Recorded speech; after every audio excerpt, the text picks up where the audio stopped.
Ever wonder what it's like to live with a household of musicians?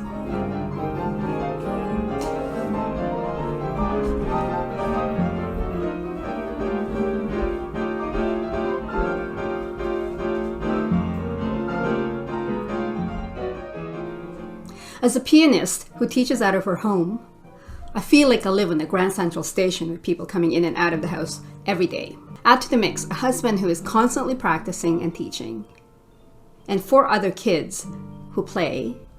People often ask me, how do you manage the practicing? It can be loud. There's no getting around that. But here's a few tips on how we managed. A musical education is undoubtedly one of the best things you can provide your child. We often focus on the end result and forget that this doesn't happen overnight. It is enjoyment and inspiration that encourages students to pursue their instrument and elevate their skill to the next level. However, enjoyment and inspiration does not just happen magically. Any activity that requires a certain skill set, it is practice and the establishment of a good routine that enables ease and fluency. This is the gray area where fun can turn into chore. But think of it this way. A consistent practice schedule gives you the tools to explore the fun aspect of learning an instrument. Scheduling a practice session for your budding musician is never an easy task. It is important to find the best time for their focus, because practicing without thought and concentration is about as helpful as trying to do a workout after a big meal. It is neither the most comfortable time nor the most enjoyable. It is certainly not going to be the most productive. A good schedule requires thought and planning. Choosing a specific time to practice is the first order of business. Whether it's morning, afternoon, or evening, remember that focus is of the utmost importance in this activity. That means choosing times when your child is awake and attentive, and maybe avoiding times when they're too hungry or too full. If the child's schedule is packed with activities that day, the practice time might need to be shortened. Better shorter and focused than longer and half-hearted. Although a schedule should be fixed, life can be unpredictable. And of course, flexibility is always needed in order to avoid meltdowns and anxiety.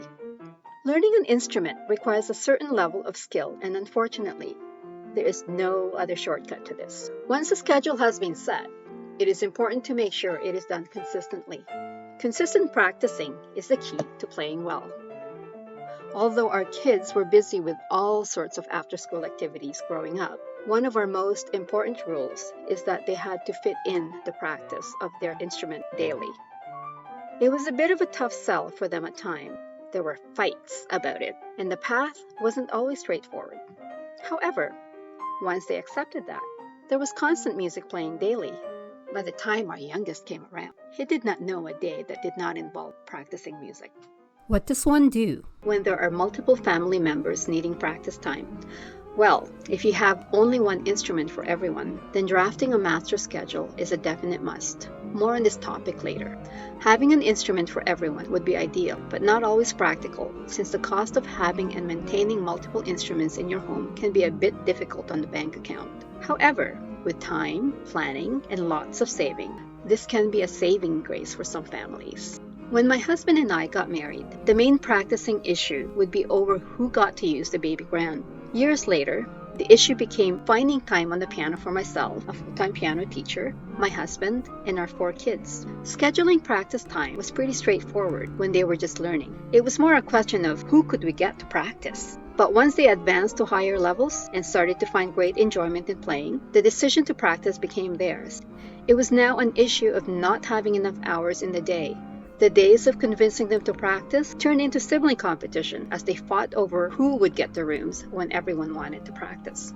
With that many people needing the piano, it soon became apparent that we needed to invest in another instrument. It started out with a digital piano, which was helpful late at night when other members of the family had to get up at 6 a.m. Although a digital piano is good for note learning, it was not the same as a real piano. So in due time, we invested in another grand piano.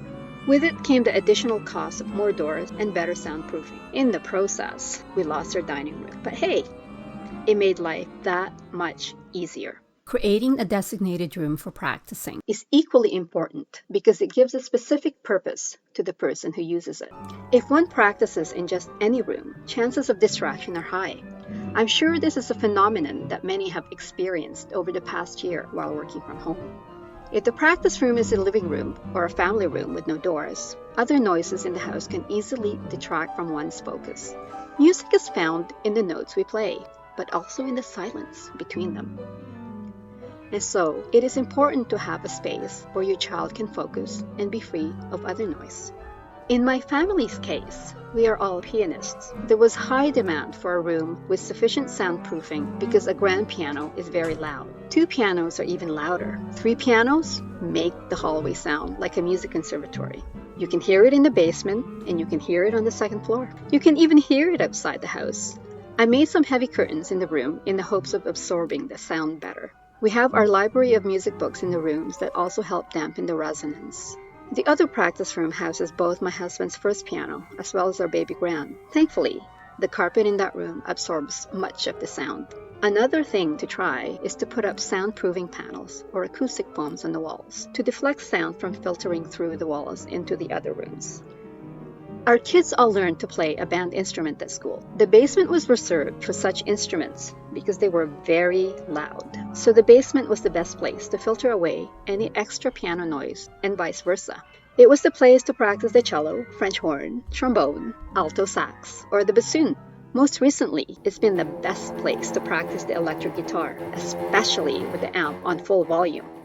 Our youngest son is also learning to play the violin. Not only did he need a room that allowed him some quiet, but he needed mirrors on the wall to check his alignment when practicing. He created his own way of soundproofing by putting a thick blanket over his door. When you have more than one person needing to practice every day, it is particularly important to create a master schedule. Not only will it create consistency on their practice routine, but it will also help avoid fights over who gets to use the room. There is something about a master schedule that somehow cools the tempers. If it is written down, it is better accepted. If it needs to be negotiated, then it is better done beforehand than in the heat of the moment. When the pandemic began, everyone came home, and we were once again faced with the practice room dilemma. With the advent of online learning everywhere, not only were we teaching online in these practice rooms, but the kids were also having their lessons online. The room with the newest grand piano became the most coveted room. Having a master schedule spared us many conflicts during the heightened anxiety and uncertainty of the early pandemic months.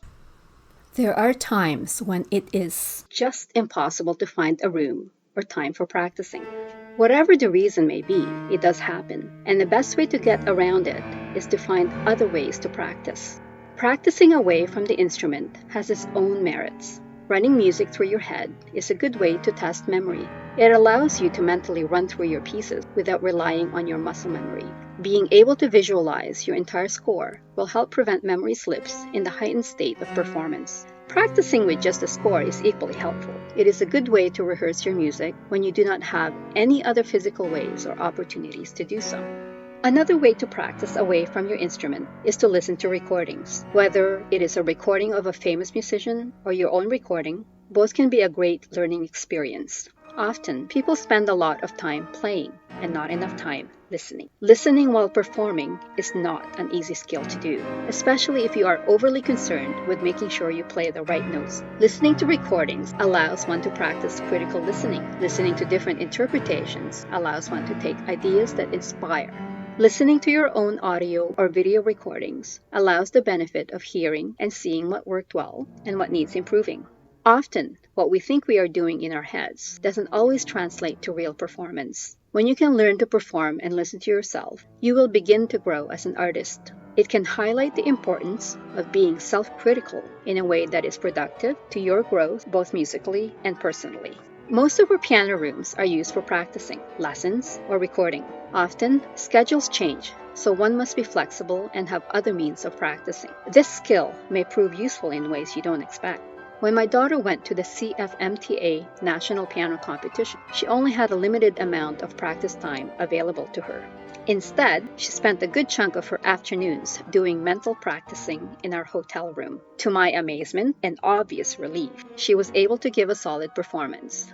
It was something the kids did a lot during the years, between travels from one performance to another. There was a story we once heard about how a famous pianist learned a piano concerto on the plane headed towards their concert with just their music. It's a pretty cool story, exaggerated or not, that shows the close relationship between developmental practice and physical practice. We can't all learn entire concertos without practicing it first, but it's an almost magical skill that's definitely worth developing. So, who wants to accept the challenge of becoming the next music Jedi? Right, you must.